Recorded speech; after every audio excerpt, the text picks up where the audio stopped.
My parents lost everything they worked for 30 years in a foreign land. And at age 17, when the war began, I literally graduated high school on December 22nd, 1989.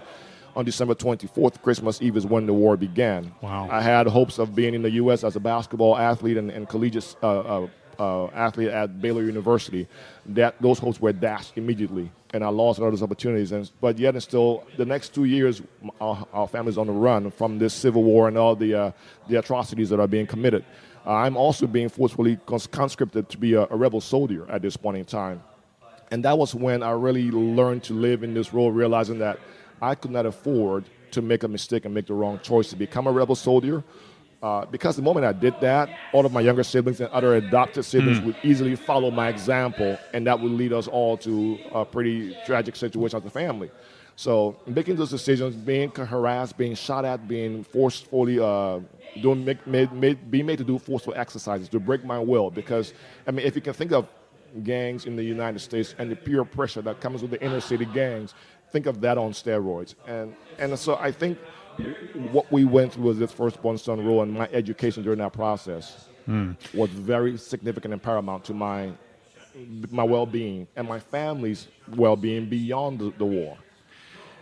Zeke, tell me how you saw in the midst of that, you were stepping up into a role, you believed it to be a God-given role. How did you see the Lord work in your life and the life of your family in the midst of all of this strife and tragedy going on in the Civil War? Yeah, we were a faith-based family, no doubt, during that time. But as a teenage boy, I'll be honest with you, I was living more of, I won't say ego, but I was living more of my just the promise of the theoretical aspect of who I am being trained to be.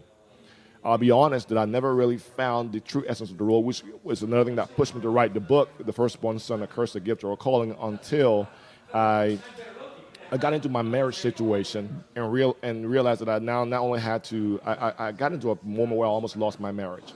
And prayerfully and thankfully, my wife and I are still married today, and we, far beyond that point. But it was the point at which I had to really go into the scriptures and learn to live, bring the application of what I knew spiritually to bear. And that was the transformation. So my teenage years, I'm trying to say, I understand my role, and I lived it as best as I could, but I wasn't living it with true biblical emphasis.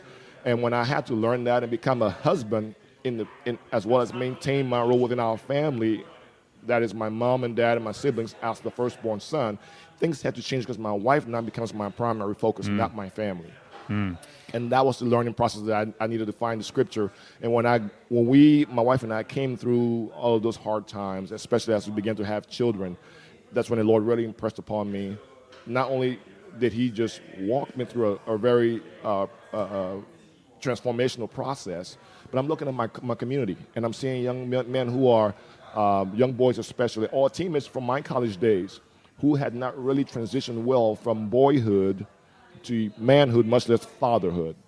And that became a light as I was looking at my young son when we had our son. How do I raise my son to understand his role, the same role that my father has taught me? And I could not find a book, whether secular or Christian, that spoke about this topic of the firstborn son as I knew it.